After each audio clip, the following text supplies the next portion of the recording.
Incentivada pela Lei 4.017 Aldir Blanc, a Sociedade Fluminense de Fotografia, fundada na cidade de Niterói em 1944, oferece 4 cursos de fotografia dentro do nosso projeto Fotografia para Todos.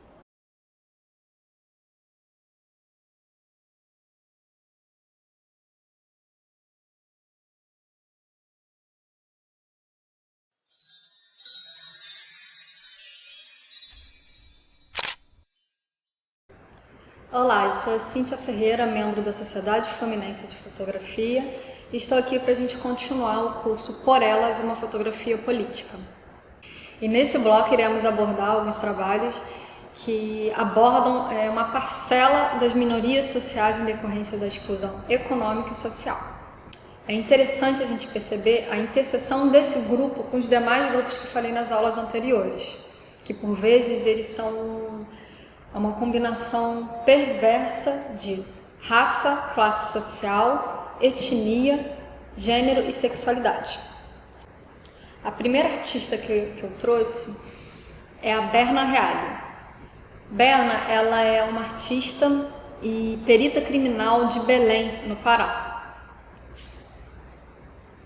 Ela utiliza muito a performance, basicamente a maior parte dos trabalhos dela é pensado como performance, que depois se desdobram em fotografias e vídeos. E sempre são realizados na cidade de Belém. Então os trabalhos de Berna, eles sempre vão permear a condição humana diante da desigualdade e da violência. O seu trabalho, que é a performance chamada Ginástica da Pele, é o que eu quero evidenciar mais nessa aula. Em uma entrevista dada para a revista Trip, a Berna ela fala um pouco dessa performance, em que ela durou 2 anos e meio, em que ela chamou rapazes para fazer uma performance pelo centro de Belém.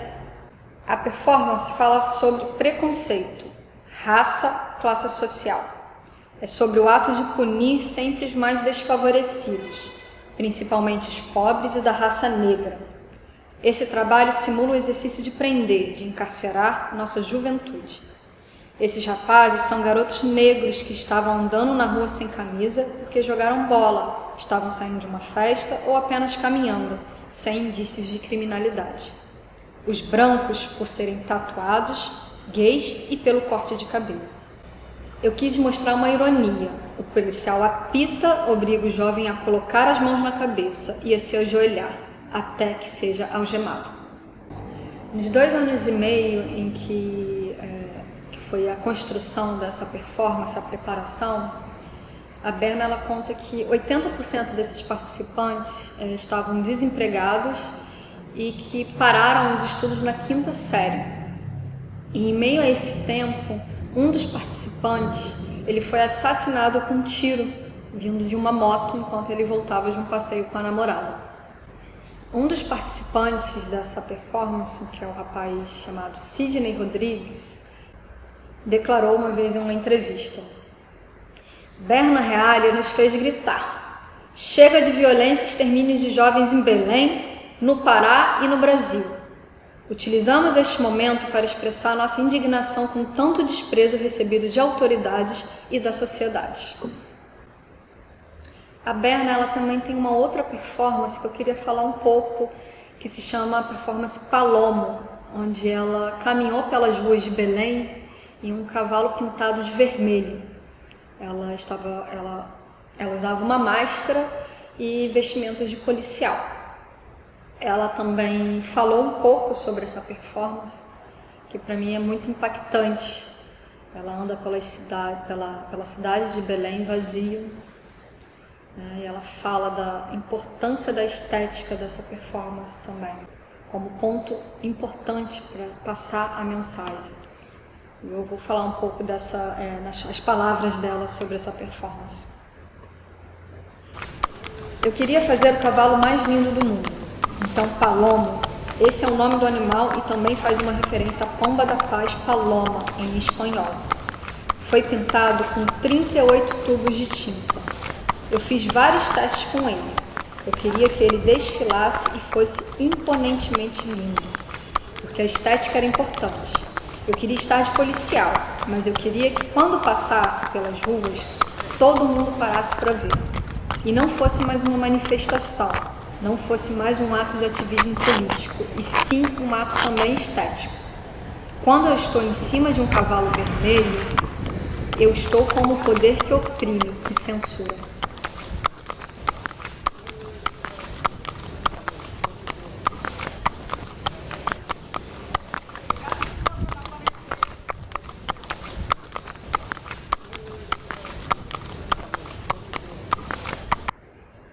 Na segunda aula, a gente falou sobre o trabalho Estúdio Butterfly, não sei se vocês lembram, da artista visual Virginia de Medeiros, em que ela utiliza o depoimento, o vídeo e a fotografia para tornar as pessoas representadas, para tornar as pessoas também como agentes criadores.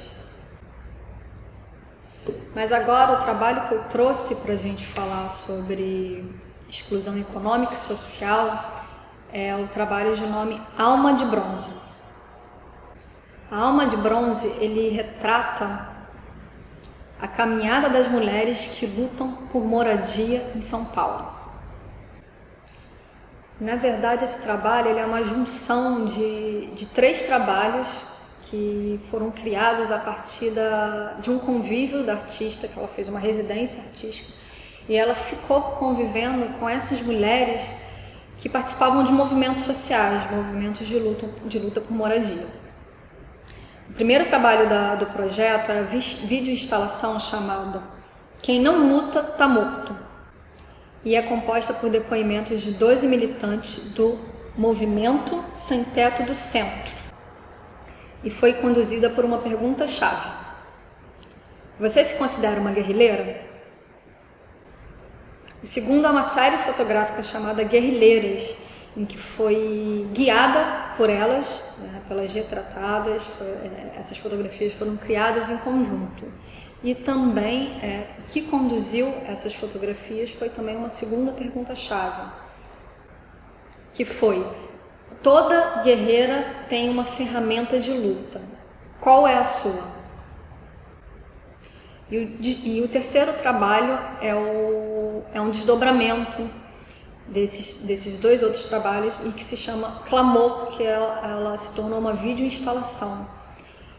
Na verdade, ele é um espaço para debate, que ainda está aberto e tem programação definida conforme as demandas dessas mulheres do movimento Sem Teto do Centro. A Virginia ela falou um pouco sobre esse trabalho na revista Zoom também. E ela diz que a pergunta que inicia o diálogo tinha a intenção de abrir o campo de subjetividade das colaboradoras que, contando suas histórias, impelem-nos a refletir sobre a insurgência de uma força coletiva liderada pela ascendência do feminino.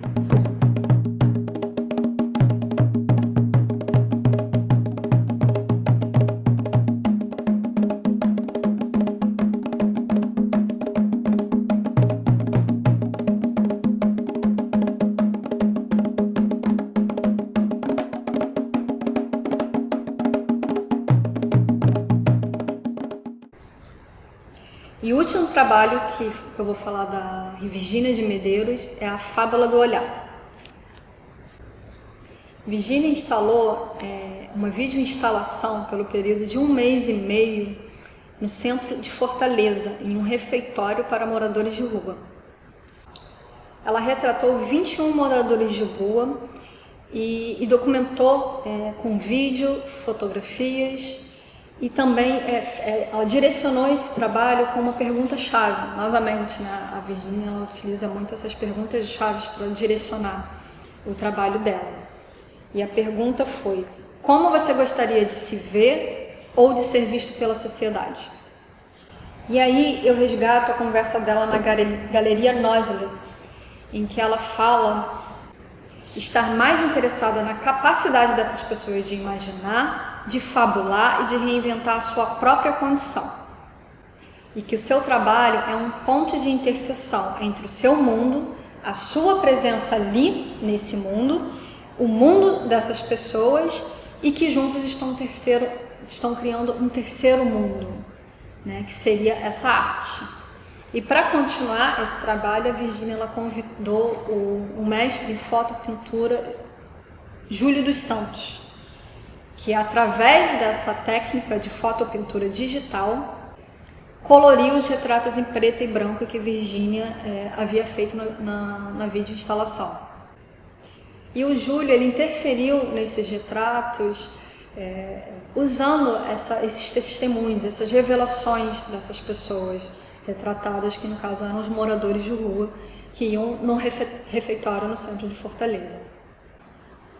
E o que sintetiza bem para mim o que é estar em vulnerabilidade social no Brasil, e que é um bom fechamento para esse nosso curso, é o depoimento do seu Marcos, que é um dos moradores de rua de Fortaleza. Meu nome é Marcos Antônio Martins, tenho 52 anos e 3,5 de rua.